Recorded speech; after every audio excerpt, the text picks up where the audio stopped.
कोल्हापुरात आमदार संजय गायकवाड यांच्या विरोधात जे डाव्या विचारसरणीचे जे नागरिक आहेत त्यांनी आता निदर्शने करण्यास सुरुवात केली होती, मात्र पोलिसांच्यात आणि आंदोलकांच्यात मोठ्या प्रमाणात झटापट झाल्याचं आपल्याला पाहायला मिळालं. आपल्यासोबत आहेत गिरीश पुंडे सर.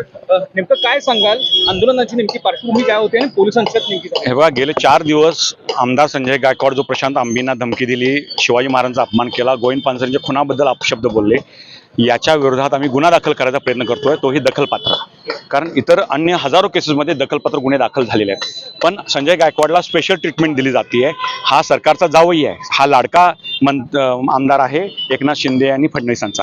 कारण आता हे षडयंत्र स्पष्ट होतोय की मुख्यमंत्री आणि उपमुख्यमंत्र्यांनी एकीकडे म्हणायचं की चुकीचं केलं आणि संजय गायकवाडला मात्र फ्री हँड द्यायचं. त्याच्या कार्यकर्त्यांनी त्याला दुग्धाभिषेक घालायचा. दुग्धाभिषेक घालायची फक्त पात्रता शिवाजी महाराजांची या महाराष्ट्रामध्ये आहे आणि याचं गौरवीकरण सुरू आहे संजय गायकवाडला. म्हणजे देवेंद्र फडणवीस हे पोलिसांना आदेश देऊन सांगतायत की दखलपात्र गुन्हा दाखल करू नका, गायकवाडना अटक होता कामा नये. आणि म्हणून हे षडयंत्र ओळखून कार्यकर्त्यांनी एसपीना निवेदन दिलं परवा दिवशी आणि सांगितलं की आम्ही आता 24 तासाची मुदत देतोय, ज्यांच्यावरती दखलपात्र गुन्हा दाखल करा, आणि पोलिसांनी दाखल केलं नाही. त्यामुळे आज आम्ही देवेंद्र फडणवीसांना निश्चित करत त्यांचे पुतळा आणि एकनाथ शिंदेचा पुतळा जाळायचा आज या ठिकाणी जाहीर केलं होतं. पुतळे आणले, पण पोलिसांनी कालपासून दडपशाही जी आहे कार्यकर्त्यांच्यावरती चालू केलेली आहे आणि त्यातनं मात्र कार्यकर्ते कसे बसे या ठिकाणी पोहोचले आणि पुतळा जाळण्याचा प्रयत्न केला. पण पोलिसांनी जीवाचं रान केलं आणि कार्यकर्त्यांना चिरडून ढकलन, त्यांना धक्काबुक्की करत पायाखाली तुडवत अशा पद्धतीनं हा पुतळा जो आहे तो त्याचं रक्षण केलं. म्हणजे आता हे सिद्ध झालेलं आहे की या महाराष्ट्रामध्ये फक्त देवाभाऊचा सन्मान पोलिसांना महत्त्वाचा आहे, छत्रपती शिवाजी महाराजांचा सन्मान जो आहे हा याच्या पुढे कमी आहे, सन्मानच त्यांना नाही आहे. हे या पोलिसांनी आणि देवेंद्र फडणवीसांनी सिद्ध केलेलं आहे, याचा निषेध करतोय. आणि म्हणून आम्ही उद्या आमदार संजय गायकवाडच्या घरावरती बुलढाण्याला जाऊन 12 वाजता मोर्चा काढणार आणि शिवाजी कोण होता या पुस्तकाचं जे आहे ते आम्ही काय करणार, त्या ठिकाणी वाचन करणार. घर में घुस के मारे या जे म्हणत असतात धमकी देतात त्यांना आम्ही खऱ्या अर्थाने घरात घुसून कशा रीतीने आंदोलन केलं जाते हे आम्ही त्यांना शिकवणार आहे. खरं तर मोठ्या प्रमाणात इथं गदारोळ झाल्याचं आपल्याला पाहायला मिळालं. मात्र पोलिसांकडून नेमकी या पुतळ्याचं नेमकं रक्षण काय केलं गेलं असं नेमकं तुम्हाला काय वाटतं? नाही, हेच आहे ना की देवेंद्र फडणवीसांनी स्पष्ट आदेश दिलेले आहेत की जर पुतळा जाळला गेला तर तुमच्या नोकऱ्या जाणार. एसपींना सांगितलेलं आहे आणि हे पोलिसांनी आम्हाला फोन करून सांगितलं की आमच्या नोकऱ्यांचा प्रश्न आहे, हे पोलिसांनी सांगितलं आम्हाला.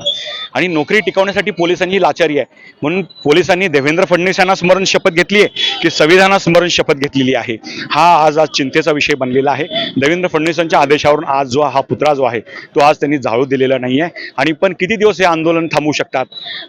ते काही सूर्याचा उदय थांबू शकत नाही आहेत, विचारांचा उदय थांबू शकत नाही आहेत. आज या धमकीमुळे शिवाजी महाराजांच्या शिवाजी महाराजांच्यावर पुस्तक जे आहे शिवाजी कोण याच्या लाखो प्रती विक्री जाते आहेत. सामान्य लोक सोशल मीडियावरती येऊन त्याचं वाचन करतात, शेकडो लोक मैदानावर येऊन त्याचं वाचन करतात. हे या विचारांचा उदय होतोय आणि त्याचं विजय होतोय हे सिद्ध होतं. आणि म्हणून हे आंदोलन जे आहे ते चालूच राहील जोपर्यंत गुन्हा दाखल होत नाही, त्याला अटक होत नाही तोपर्यंत. नक्कीच जसं की आता आपण पाहिलं मोठ्या प्रमाणात हा जो गदारोळ जो काही झालेला आहे आता आपण पाहायला मिळाला. एकंदरीत नेमकं ही पार्श्वभूमी नेमकी काय आहे हे आपण जाणून घेण्याचा प्रयत्न करूयात. आपल्यासोबत आहेत प्रकाश आंबे. एकंदरीत नेमकं दादा काय नेमकं सांगाल, जे आता झटापट वगैरे मोठ्या प्रमाणात झालेली आपल्याला पाहायला मिळाली होती, काय नेमकं सांगाल?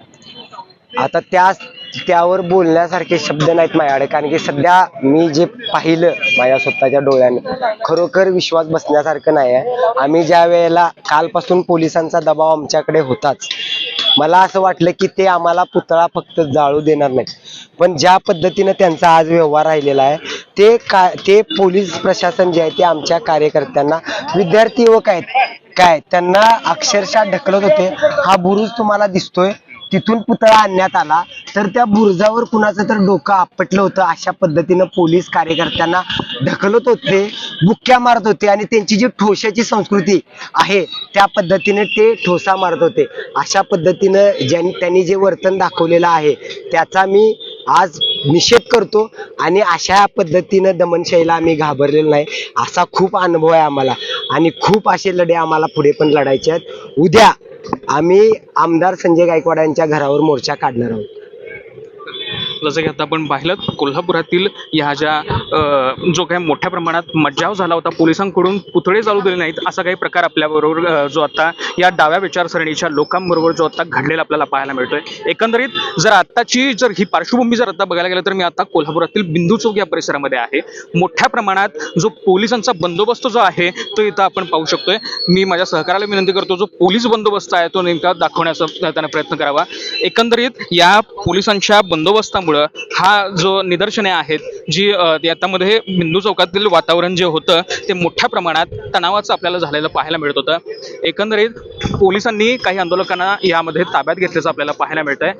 या सगळ्या पार्श्वभूमीवर आता बुलढाण्यात देखील मोठ्या प्रमाणात वातावरण अगदीच तापलेलं आपल्याला पाहायला मिळणार आहे. कारण उद्या हे साधारण येत्या 2 दिवसात ते उद्यापर्यंत यामध्ये आंदोलनाची जी हाक आहे ती आता डाव्या विचारसरणीच्या लोकांकडून आता देण्यात आपल्याला आल्याचं पाहायला मिळतंय. LS मराठीसाठी मी निरंजन, कोल्हापूर.